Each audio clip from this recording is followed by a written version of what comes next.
Hi అండి. నేను మీ హర్లతాని. అందరూ ఎలా ఉన్నారు? బాగున్నారా? నేను కూడా బాగున్నానండి. ఈరోజు నేనైతే చింతపండుని మేమైతే ఎలా స్టోర్ చేసుకుంటాము అనేది ఒక సంవత్సరం పాటు అయితే స్టోర్ చేసుకుంటాం అనమాట. ఎలా చేసుకుంటాం అనేది నేను మీకు ఈ వీడియోలో అయితే షేర్ చేసుకుంటున్నానండి. వీడియో అయితే ఎండింగ్ వరకు చూడండి, స్కిప్ చేయొద్దు ప్లీజ్. నా ఛానల్ కనుక మీరు ఇదే ఫస్ట్ టైం కనుక చూసినట్టయితే లైక్ చేయడం, అలాగే సబ్స్క్రైబ్ చేసుకోవడం మాత్రం మర్చిపోకండి. అలాగే సబ్స్క్రైబ్ చేసుకుంటున్న వాళ్ళందరికీ కూడా చాలా చాలా థ్యాంక్స్ అండి. ముందుగా ఇప్పుడు చింతపండు ఒలుస్తున్నాం కదండి. చింతబొట్లను అయితే ముందు మనం ఎండబెడతాం అనమాట. ఇదేంటంటే ఈ చింతబొట్లు అనేవి మా ఊరు నుంచి వచ్చాయన్నమాట. అంటే మా మామయ్య వాళ్ళకి ఊర్లోని పొలంలో చెట్టు ఉందన్నమాట, చింత చెట్టు. వాళ్ళ అన్నదమ్ములు వాళ్ళు అందరూ ఉంటారనమాట, తాతయ్యలు వాళ్ళందరూ కూడా పంచుకుంటారండి. ఒక్కొక్కరికి ఇంత వాటా ఇంత వాటా అని వస్తాయి అనమాట. మాకైతే ఇన్ని వచ్చినాయి అనమాట. ముందుగా కూడా మేము ఎప్పుడు కూడా చింతబొట్లని ఎండబెట్టుకుంటాము.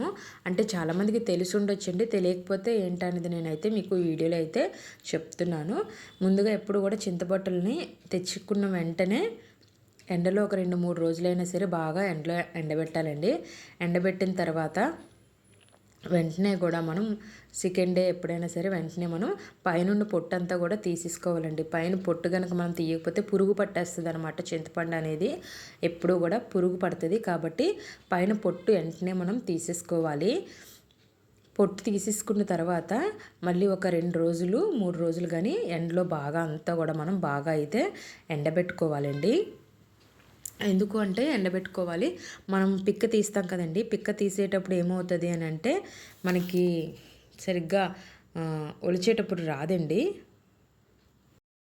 మనం పైన పిక్క తీసుకుంటాం కదా, తీసేటప్పుడు ఏమవుతుందంటే బాగా కనుక ఎండబెట్టకపోతే పిక్క తీసేటప్పుడు చేతికి అంటుకుపోతుందండి చింతపండు అంతా కూడా. కాబట్టి కంపల్సరిగా మనం ఎప్పుడూ కూడా పైన పొట్టంతా తీసేసిన తర్వాత ఒక 2-3 రోజులు బాగా ఎండలో అయితే ఎండబెట్టుకోవాలండి.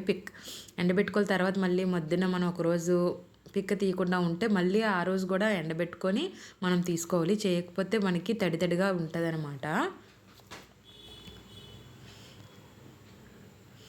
చింతపండు ఏంటంటే ఒక్కొక్కటి మనం ఇలాగా చిదుపుతాం కదా, చేతితో ప్రెస్ చేస్తాం కదండి, అలాగా చేసుకోవచ్చు. లేదు అని అంటే ఒకేసారి చేతితోని ఇప్పుడు వీడియోలో చూపించాను కదా, ఆ విధంగా కూడా చేసుకుంటే చేతితోని గట్టిగా అనేస్తే ఒకేసారి పైన పొట్టంతా పోతుందండి. ఇక్కడ చూసారు కదా, సపరేట్ చేస్తున్నాం అనమాట. ఏంటంటే కొద్దిగా అటుగా ఇటుగా ఉన్న చింతపండు ఏంటంటే ముందు కొద్దిగా పక్కన పెట్టేస్తున్నాం అనమాట. అంటే కొద్దిగా బాగోదు కదా, కొద్దిగా పురుగు పట్టి అలా ఉంటుంది కదా. అవైతే దేవుడి మూల సామాన్లు, అవి ఇత్తడి సామాన్లు, రాగి సామాన్లు ఉంటాయి కదా, అవి తోముకోవడానికి మనకి యూజ్ అవుతాయి. అవి నేను బుట్టలో గ్రీన్ కలర్ బుట్ట ఉంది కదండి, అందులో పడేస్తున్నాను. కొంచెం ఇంకా చిన్నది కొద్దిగా ఏదైనా పాడైనట్టు ఏదైనా అన్నట్టు అనిపిస్తే అవి వేరేగా ఒక గిన్నెలో అయితే నేను స్టోర్ చేసుకుంటున్నాను. ఎందుకనంటే ఈ చింతపండుని మనం ముందుగా వాడేసుకోవచ్చు కదండి, ఈ చింతపండుని ముందుగా వాడుకోవచ్చు కాబట్టి దీన్ని కూడా సపరేట్ చేస్తున్నాను. ఎందుకంటే మనం చింతపండు వాడేటప్పుడు కొన్ని బాగుంటాయి, కొన్ని బాగోవు అనమాట. కాబట్టి ఎప్పుడు కూడా చింతపండుని సపరేట్ చేసుకునేటప్పుడు కూడా మనం చూసుకోవాలి. లేదనంటే ఇది మనం స్టోర్ చేసుకుంటాం కాబట్టి పురుగది ఏమైనా ఉన్నదంటే పాడైపోతుందండి. అందుకని ముందుగానే మనం నీట్గా బాగా ఉన్న బుట్టలు ఉంటాయి కదా చింతపండువి, అవన్నీ కూడా ఒకసారి ఒక డబ్బాలో అయితే వేసుకోవాలి. అటుగా ఇటుగా ఉన్నవి కొద్దిగా పాడైనవి ఇలాగ సామాన్లు తోముకోవడానికి వాటికి అయితే నేను యూజ్ చేసుకుంటాను.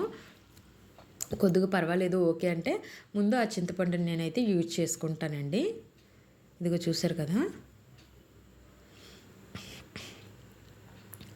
చింతపండుని సంవత్సరం పాటు అయితే స్టోర్ చేసుకోవచ్చండి.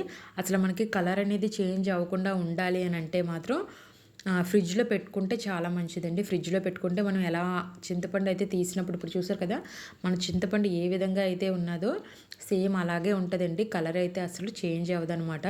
కానీ బయట చింతపండు ఫ్రిడ్జ్లో పెట్టుకోకుండా బయట కూడా పెట్టుకుని ఉంచుకుంటారు కదా, బయట పెట్టుకొని ఉంచుకుంటే కనుక మేము కంపల్సరీగా చింతపండులోని ఉప్పు అనేది వేస్తాం అనమాట. ఎందుకంటే పురుగు పట్టకుండా ఉంటుంది, అలాగే పాడవకుండా ఉంటుంది అనమాట. కానీ కొద్దిగా కలర్ అయితే చేంజ్ అవుతుందండి, నలుపు అయితే వస్తుంది కదా, దాన్ని పాత చింతపండు అని అంటారు. అది కూడా చాలా మంచిదండి. బయట కనుక స్టోర్ చేసుకోవాలి అంటే బయట ఉంచుకోవాలి అనుకుంటే చింతపండుని కంపల్సరిగా ఎప్పుడు కూడా మనం ఉప్పు వేసుకోవాలండి. అంటే ఉప్పు అని అంటే కల్లుప్పు అంటారు కదా, కల్లుప్పుని వేసుకోవాలన్నమాట. ఇదిగో చూసారు కదా, ఇదైతే ముందుగా వాడుకోవడానికి నేను సపరేట్గా పక్కకు తీసుకున్నాను. కొద్దిగా అటుగా ఇటుగా ఉంటే ఇదైతే నేను సామాలు, వెండి సామాలు, అదే ఇత్తడి సామాలు, రాగి సామాలు అవి తోముకోవడానికని నేను క్లీన్ చేసుకోవడానికి పక్కన పెట్టుకున్నానండి. ఇదిగో చూసారు కదా ఎలాగున్నాయి, కొద్దిగా అసలు బాగాలేవు కదా, ఇలా పురుగు పట్టేసినట్టుగా ఇలా కొద్దిగా ఉన్నాయి కదా, ఎండిపోయినట్టు డ్రై అయిపోయినట్టు ఉంటాయన్నమాట. ఇదిగో ఇవైతే ఇది ఇంకా ఇదైతే నాకు ఇలా ఒక డబ్బా నిండా అయితే వచ్చిందండి. ఇప్పుడు దీని అంతటినీ కూడా ఇదంతా పొట్టు అనమాట. ఇప్పుడు దీని అంతటినీ కూడా ఒక ప్లేట్లో కానీ చాట్లో కానీ ఏదైనా పేపర్ ఏదైనా ఉంటే వేసేసుకొని మనం ఎండలో అయితే బాగా ఎండబెట్టుకోవాలండి. పిక్క తీసే ముందు కంపల్సరీగా మనం ఎండబెట్టుకోవాలి. ఇలా నేనైతే ఎండలో అయితే ఒక 2 రోజులు అయితే బాగా ఎండబెట్టానండి. ఎండబెట్టిన తర్వాత అయితే నేను ఇగో చూసారు కదా ఇలాగ పిక్కనైతే ఒలిచేసుకుంటున్నాను అనమాట. ఇలా ఒకేసారి ఒలిచేసుకొని చింతపండు మేము ఇలాగ స్టోర్ చేసుకుంటాము. నేను ఒక్కోసారి బయట పెట్టాలి అని అనుకుంటే ఉప్పు వేసుకుంటానండి. కల్లుప్పు ఉంటుంది కదా మనకి, కల్లుప్పు వేసుకొని స్టోర్ చేసుకోవచ్చు. లేదు అని అంటే మనం డైరెక్ట్గా తక్కువే ఉంటే ఫ్రిడ్జ్లో మనం ఒక డబ్బాలో కానీ ప్లాస్టిక్ డబ్బాలో ఎందులో పెట్టేసుకొని ఉంటే మనకి అసలు చింతపండు కలర్ కూడా చేంజ్ అవ్వదండి, చాలా బాగుంటుంది. మేమైతే ఎప్పుడు ఇలా స్టోర్ చేసుకుంటాం. ఈ వీడియో మీకు యూస్ అయితే కనుక లైక్ చేయడం అలాగే సబ్స్క్రైబ్ చేసుకోవడం మాత్రం మర్చిపోకండి. అలాగే ఇంకో మంచి వీడియోతో నేను మళ్ళీ మీ ముందుకు వస్తాను. అప్పటి వరకు చూస్తూనే ఉండండి. Thank you for watching.